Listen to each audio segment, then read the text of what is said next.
Buenos días, mi nombre es Sergio Andrés Munera Agudelo, estudiante de la institución universitaria Politécnico Jaime Sosa Cadavid, y esta es una actividad netamente académica dirigida para la materia de epistemología del semestre 2023-1 a cargo del profesor David Tamayo.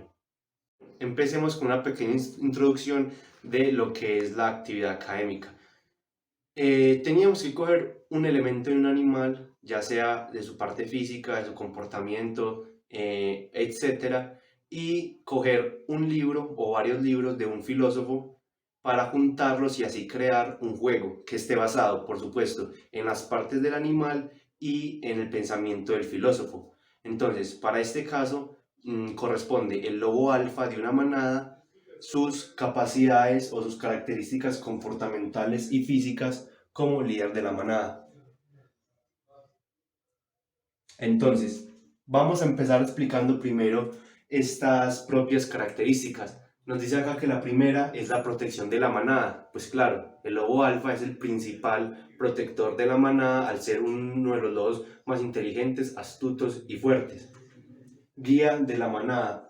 Es el principal encargado de conducir a su grupo en busca de alimentos y en busca de la protección de su mismo territorio. Mantenimiento de la jerarquía. En las manadas es muy común que el líder cambie, que uno le arrebate el puesto al otro o que éste se muera, etcétera, o se enferme y entonces le toque relevar al otro, pero cuando un lobo está siendo líder, se encarga mucho de mantener la jerarquía para que no le roben el puesto y para que de ahí para abajo en la pirámide del poder pues estén en su lugar todos. Solución de conflictos.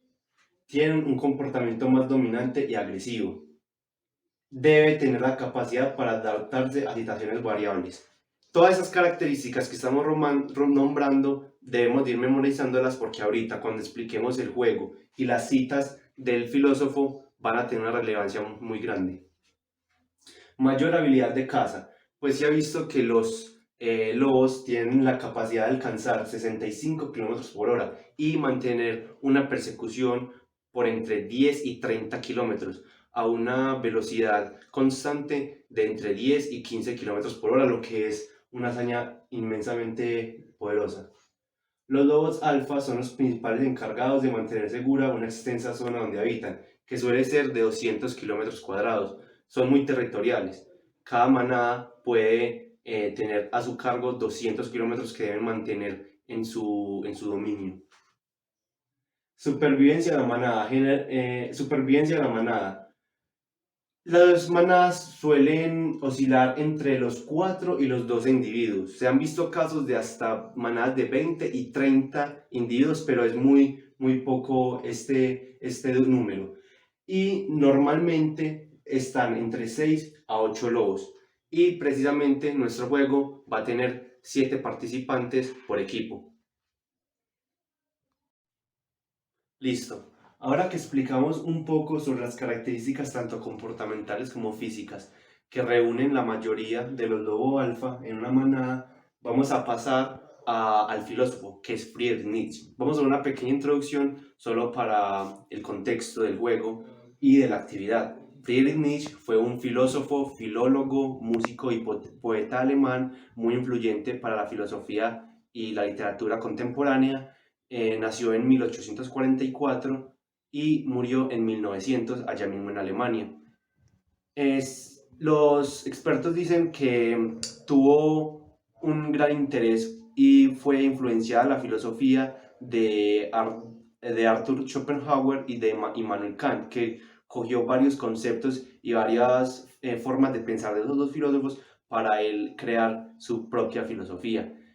Eh, la principal obra que se podría decir de la más conocida es Así habla Zaratustra, pero también hay otras muy importantes que es El Anticristo, que es de la que nos basamos para hacer el juego y más allá del bien y el mal. Listo. Para continuar con la actividad, podríamos explicar uno de los pensamientos más importantes y más influyentes de la literatura de Nietzsche, y es la voluntad de poder.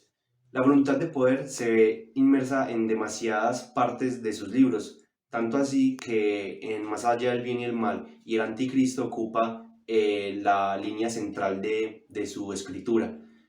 Cuando hablamos de la voluntad de poder de Nietzsche, nos referimos a que expresaba que cualquier acto que el hombre realizaba estaba enmarcado por precisamente la voluntad de poder, pero no se refería precisamente a la voluntad de poder sobre los otros, sobre los demás, sobre subyugarlos o aprovecharse de ellos. La voluntad de poder de él es más sobre encaminarnos a una superación personal, a ser cada día mejores, a ser más activos, más proactivos y así siendo más creativos día a día. La voluntad de poder entonces se refiere más a la capacidad de superarnos a nosotros mismos, a nuestras dificultades y nuestro entorno para poder ser como un superhombre, que también está mucho en su filosofía. Entonces, vamos a empezar explicando el juego propiamente dicho. Entonces, estamos uniendo las características del lobo alfa, comportamentales, físicas, de capacidades de movimiento, de sociabilización con su propia manada, y lo estamos mirando desde Friedrich Nietzsche, específicamente el libro El Anticristo. Este libro es una de las obras centrales de la literatura de Nietzsche. Fue escrito en 1888, pero no fue publicado sino hasta 1895, por tanta polémica que los editores sabían que iba a formar en la sociedad de ese entonces. Entonces, el lobo alfa, juntamos sus características con varias citas textuales del anticristo que resumen muy bien lo que él quería decir en este libro y su pensamiento, pues claro. El anticristo, a su vez, explicando un poco para dar contexto a la actividad, es un libro que escribe Nietzsche criticando al cristianismo, criticando su doctrina y su filosofía, ya que éste pensaba que el cristianismo abogaba por la debilidad, que nos incitaba a los seres humanos a ser débiles y a ser poco creativos y poco ambiciosos en cuanto a la superación del poder. Por esto, él hace una crítica muy fuerte hacia esta filosofía y prácticamente le acuñe todos los males de la sociedad de su tiempo, que recordando, segunda mitad del siglo XIX. Empecemos. Son dos equipos. Cada uno tendrá un líder. El líder más fuerte, junto con su manada, ganará el partido. El líder es el que reúna mayores características como lobo alfa. Empezando el juego, vamos a explicarlo por encimita. Son 7 contra 7. Va a haber un líder, como acabé de mencionar. Se va a tener que acumular poder, que es lo principal de la voluntad de poder. ¿Cómo se acumula? Cada equipo tendrá a su favor varios banderines que estarán ubicados en la cintura de cada integrante. Tendrán 3 banderines por persona, menos el líder, que tendrá una más, 4. Y para acumular poder van a tener varias formas de hacerlo. Esta regla que empecé contando está avalada por estas siguientes citas del libro El Anticristo, que es: ¿qué tipo de humano debe ser desarrollado, potenciado, entendido como tipo superior, más digno de vivir, más dueño de porvenir? En el párrafo 3 y en este mismo párrafo él nos menciona: este tipo humano superior se ha dado ya con harta frecuencia, pero como golpe de fortuna, excepción, nunca como algo pretendido. Lo que nos dice Nietzsche es que obviamente a la sociedad le conviene que el líder sea un líder fuerte, una persona fuerte, y que no sea escogido por simple azar del destino, sino precisamente por algo pretendido. Ahora, entre los integrantes del grupo pueden sumarse o restarse por cualquier medio, menos la violencia explícita física. ¿Cómo así? El líder puede pedirle, por ejemplo, a sus compañeros que le donen de a un banderín, o de hecho puede, haciendo uso de su astucia, robársela a un mismo compañero, si sea su compañero, para sí mismo. ¿En qué cita estaba avalada este comportamiento, esta norma? La vida se me aparece como instinto de crecimiento, de supervivencia, de acumulación de fuerzas, de poder. Donde falta la voluntad de poder, aparece la decadencia. Entonces, En esta cita nos incita a siempre estar en búsqueda de mayor poder. No, como mencioné antes, quiere decir que solamente el poder se consuma bajo la subyugación de los compañeros. Por eso yo dije, menos la violencia explícita física, pero sí puede hacer uso de otros comportamientos como son los del lobo alfa para mantener una jerarquía y así, por ejemplo, pedir una donación de un banderín a cada uno y él tener pues varios más. Ahora, otra cita que podremos tener es, no se podrá obligar a nadie a ser líder por medio de darle banderines. ¿Por qué? Por la siguiente cita. Toda virtud debe ser la propia invención de uno, la íntima defensa y necesidad de uno. En cualquier otro sentido, solo es un peligro. Lo que no está condicionado por nuestra vida la perjudica. Está en el párrafo 11. Esta cita es clara, nos incita a que busquemos nuestro propio camino hacia la voluntad de poder, que busquemos nuestras propias circunstancias, miremos nuestro entorno, qué podemos utilizar, pero todo debe ser sobre la voluntad de uno mismo.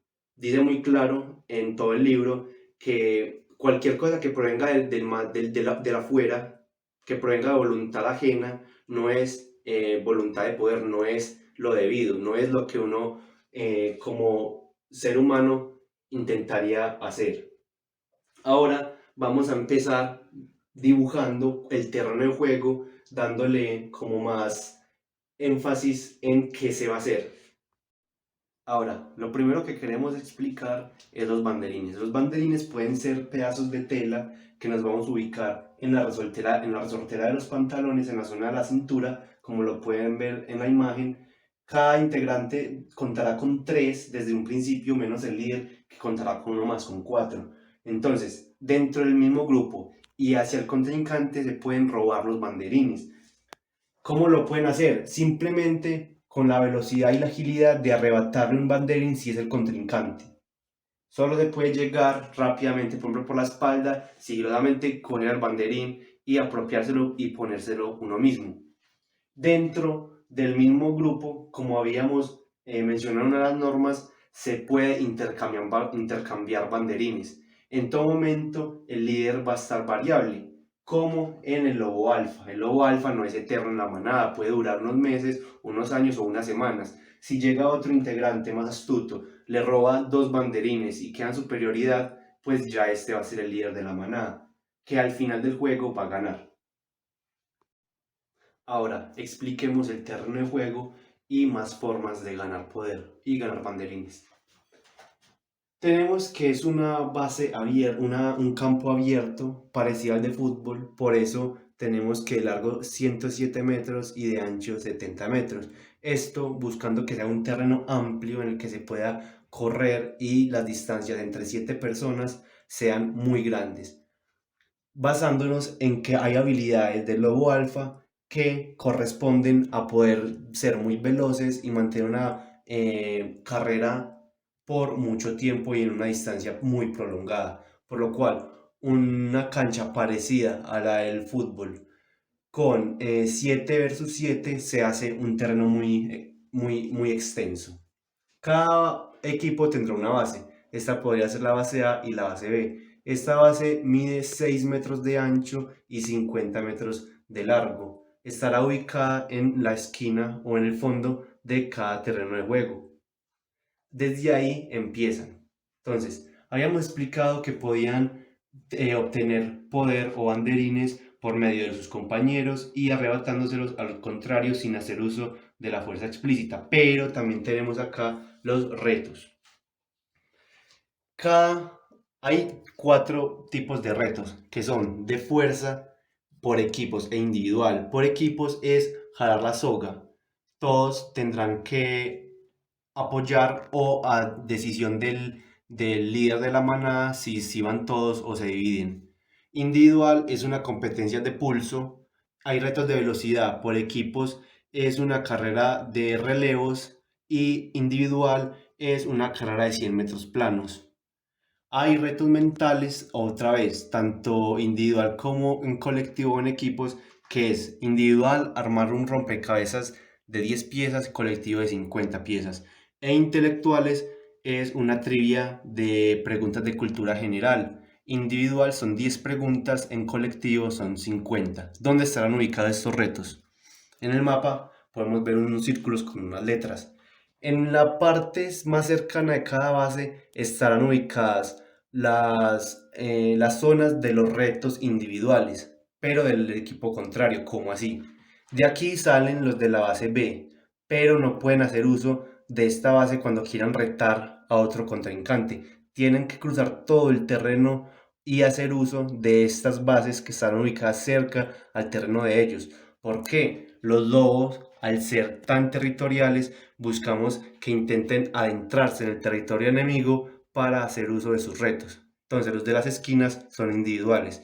Los del centro, por el contrario, como están en la mitad del mapa, podríamos decir que es la parte más conflictiva o el límite conflictivo de las dos manadas, por lo cual ahí están ubicadas los retos de equipos, que la letra indica su tipo de reto: velocidad, mental, fuerza, individual. Lo mismo para las esquinas.